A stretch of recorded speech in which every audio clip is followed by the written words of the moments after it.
Ертең зардап көрген әйел өзінің қызын уақытысында тұрмысқа бергісі келмейді. Шешесінің басынан өткен жағдайды көрген қыз бақытты болам деген сенімге ие болмайды. Сондықтан мына батыс елдерінде, әсіресе алпауыт елдерде осы отбасылық құндылықтардың жойылуының түбінде зорлық көрген, зомбылық көрген, қиянат көрген адамдардың көз жасы жатыр. Себебі бір-біріне сенбеген, бір-біріменен тату тәтті тұрудың тәсілін игермеген адамдар айналып кеп, адам мен адам тұра алмайтын жағдайға келген.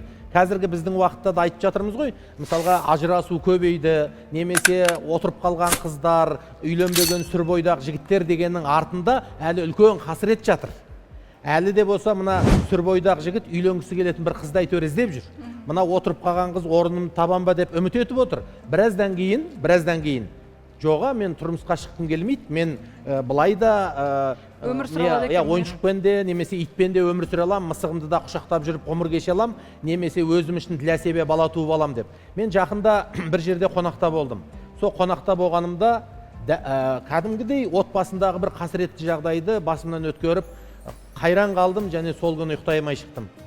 Сол үйдің бір кішкентай баласы ойнап жүр екен, мен басынан сипап, мына баланың ұрығы қандай деп сұрасам, оны сұрамай-ақ қой деді сол үйдегі ақсақал. Не болды деп едім, қызымыз біздің 30-ға келді, 30-ға келгеннен кейін ағайын туыстары осыған қалжыңдап болса да айттық, енді өзің үшін бала туып алмайсың ба деп.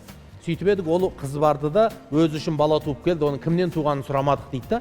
Сол кезде мен таң қалдым, сен қызыңды бөтен біреуден бала туғызып алуға айтатын сөзді айтасың, бірақ соншама төңірегіндегі адам болып тұрып, оған бір жақсы жігітті кезіктірудің, жақсы орайлы адамменен таныстырудың жолын неге іздемейсіңдер? Неге оны бір дәстүрлі көзқараспенен, кәдімгі қазақтың салтына, адамзаттың игілігіне орай бір жолменен үйлендірмейсіңдер деп шырылдағым келді, бірақ кеш болды. Заманның трендінен қалмаймын десеңіз, тәлім трендті көріңіз. Тәлім трендте айтылған әңгімелердің толық нұсқасын көргіңіз келсе, тәлім тренд қосымшасын ұялы телефоныңыздағы App Store немесе Play Market'тен көшіріп ала аласыздар.